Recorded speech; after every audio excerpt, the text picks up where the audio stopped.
शादी के बाद हर कपल अपना हनीमून ट्रिप एंजॉय करना चाहता है, लेकिन कभी कभी ये ट्रिप्स खुश यादों के लिए नहीं बल्कि डर के लिए भी याद रह जाती है। ये कहानी प्रेम और मीरा नाम के कपल की है जो अपनी शादी के बाद एक हनीमून ट्रिप प्लान करता है और वह दोनों ही शिमला के एक हिल स्टेशन पर जाते हैं और उनके साथ वहाँ कुछ ऐसा होता है कि उन्होंने कभी सपने में भी नहीं सोचा था।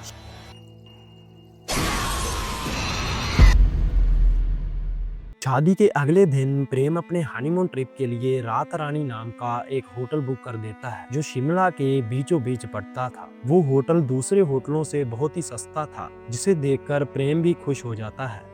और अगले दिन करीब 7 बजे प्रेम और मीरा रात रानी नाम के होटल पर पहुंच जाते हैं और वह गाड़ी से उतरकर देखते हैं कि वह होटल बहुत ही आलीशान था, लेकिन उसकी इमारत बहुत ही पुरानी थी। ऐसा देखते देखते वह प्रेम मीरा को कहता है कि ये होटल कितना खूबसूरत है और हमारा हनीमून ट्रिप भी बहुत शानदार होने वाली है। ऐसा सुनकर मीरा भी कहती है कि ये होटल देखने में तो खूबसूरत लगता है, चलो चेक इन करते हैं। तो फिर वह दोनों अपने अपने बैग उठाकर उस होटल की ओर बढ़ते हैं और जैसे ही वह दोनों अपना पहला कदम उस होटल के अंदर रखते हैं तो एक अजीब सी ठंडी हवा का झोंका उनके शरीर में से होकर गुजरता है और वह दोनों एकदम से घबरा जाते हैं और धीरे धीरे आगे बढ़ते हैं और देखते हैं कि वह होटल किसी 5 स्टार होटल से कम नहीं था और ऐसा भी सोचते हैं कि ये होटल इतना आलीशान है और इसका रेंट दूसरे होटलों से इतना कम क्यों है। ऐसी बातें करते करते वह दोनों रिसेप्शन की ओर बढ़ते हैं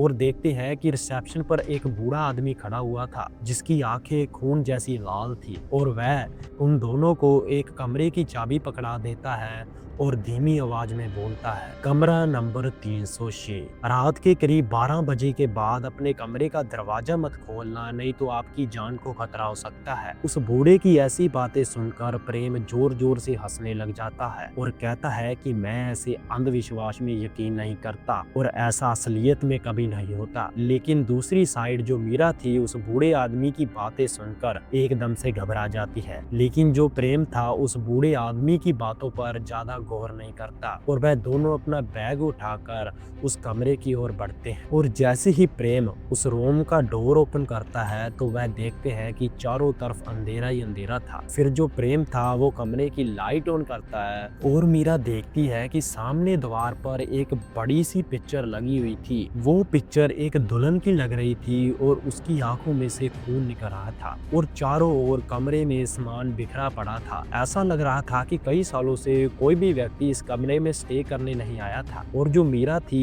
ऐसा एनवायरनमेंट देखकर डर जाती है और प्रेम को कहती है कि मुझे अजीब सा महसूस हो रहा है और मुझे डर लग रहा है। और जो प्रेम था वो मीरा को कहता है कि तुम भी क्या उस बूढ़े आदमी की बेकार बातों पर यकीन कर रही हो? ऐसा कुछ नहीं होता, ये सब अंधविश्वास है। चलो जल्दी से फ्रेश होकर आए और अपना ट्रिप एंजॉय करते हैं। मीरा प्रेम की बातें सुनकर नहाकर आती है और अपने कपड़े उतारकर बेड पर प्रेम के साथ लेट जाती है और वह दोनों रात भर सेक्स करते करते सो जाते हैं। और दोनों ने ही उस रात कोई भी कपड़ा नहीं पहना था और रात के करीब 12 बज जाते हैं। दोनों ही गहरी नींद में सोए हुए थे और एकदम से मीरा को बाहर से अजीब सी आवाज सुनती है जो उनके कमरे के सामने कॉरिडोर से आ रही थी। और ऐसी आवाजें सुनकर मीरा एकदम से उठ जाती है और प्रेम को हिलाने की कोशिश करती है कि उठो, बाहर से कोई अजीब सी आवाजें आ रही हैं। लेकिन जो प्रेम था वो गहरी नींद में सोया हुआ था और वह मीरा की बातों पर ज्यादा ध्यान नहीं देता और फिर से सो जाता है। लेकिन बाहर से रोने और चिल्लाने की आवाजें और तेज हो जाती हैं। ऐसी आवाजें सुनकर मीरा पूरी तरह से डर जाती है और उसने कोई भी कपड़ा नहीं पहना हुआ था और वह कंबल ओढ़कर दरवाजे की ओर बढ़ती है और दरवाजा खोलने की कोशिश करती है। और वह जैसे ही दरवाजा खोलने की कोशिश करती है तो एकदम से दरवाजा अपने आप खुल जाता है। ऐसा देखकर मीरा की चीख निकल जाती है और जो प्रेम था वो एकदम से अपनी नींद से उठ पड़ता है और मीरा को पूछता है क्या हुआ। और वह कंबल ओढ़कर मीरा के पास आ जाता है और वह दोनों देखते हैं कि उस दरवाजे के पास एक महिला खड़ी हुई थी जिसकी आंखों में से खून निकल रहा था और जोर जोर से चिल्ला रही थी, रो रही थी और कह रही थी मुक्ति मुक्ति। ऐसा मंजर देखकर दोनों के पैरों तले जमीन निकल जाती है और जो मीरा थी वो रोने लग जाती है और दोनों ही कंबल ओढ़कर जैसे तैसे करके उस कमरे से भाग जाते हैं और रिसेप्शन की ओर उस बूढ़े आदमी के पास जाते हैं। वह रिसेप्शन पर जाते हैं तो देखते हैं कि वहाँ कोई भी बूढ़ा आदमी नहीं था और वह दोनों पूरी तरह डर चुके थे और आसपास कोई भी व्यक्ति नहीं दिख रहा था।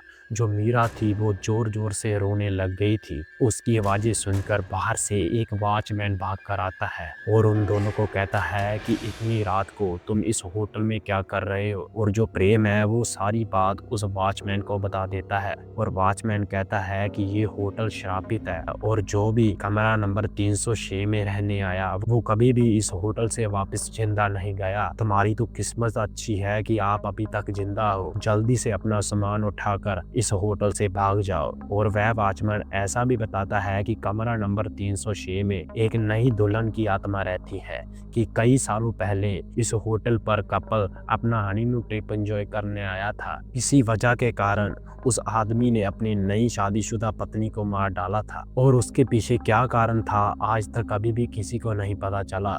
और तब से लेकर आज तक उस कमरे में एक दुल्हन का साया रहता है और जो भी उसके अंदर जाता है वो मार डालती है। और ऐसी बातें सुनकर दोनों ही और ज्यादा डर जाते हैं और वह कांपने लगते हैं। वह जल्दी से उस कमरे में भाग जाते हैं और अपने अपने कपड़े डालकर बैग उठाकर उस कमरे से बाहर निकल जाते हैं। और जो प्रेम था वो जल्दी से अपनी गाड़ी स्टार्ट करता है और मीरा भी बैग रखकर गाड़ी में बैठ जाती है। और थोड़ा सा आगे जाते हैं तो उनकी गाड़ी एकदम से बंद हो जाती है। प्रेम अपनी पूरी कोशिश करता है लेकिन गाड़ी स्टार्ट ही नहीं हो रही थी। और थोड़े समय के बाद मीरा देखती है कि प्रेम के कंधे पर एक गंदा सा हाथ दिखाई देता है। और जब प्रेम मुड़कर देखता है तो उसे पता चलता है कि वो हाथ वही शादीशुदा दुल्हन का था। ऐसा देखकर दोनों की चीख निकल जाती है और वह चुड़ैल प्रेम को कार से खींचकर बाहर ले जाती है। और जो मीरा थी वो जोर जोर से रोने लग गई थी। वो श्रापित महिला प्रेम को हवा में ले जाती है और जो प्रेम था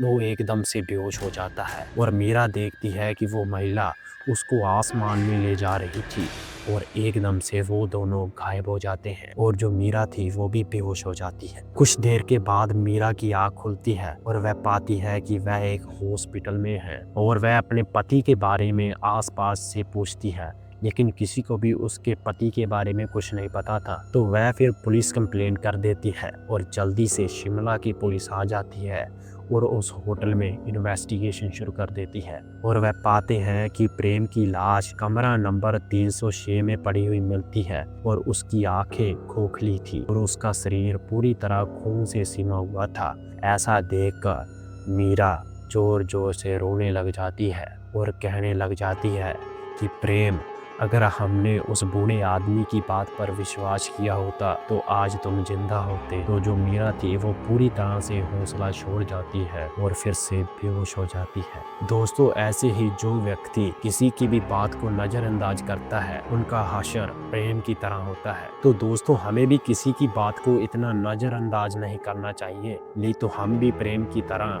मारे जाएंगे। अगर आपको ये कहानी अच्छी लगी तो लाइक और शेयर करना मत भूलना।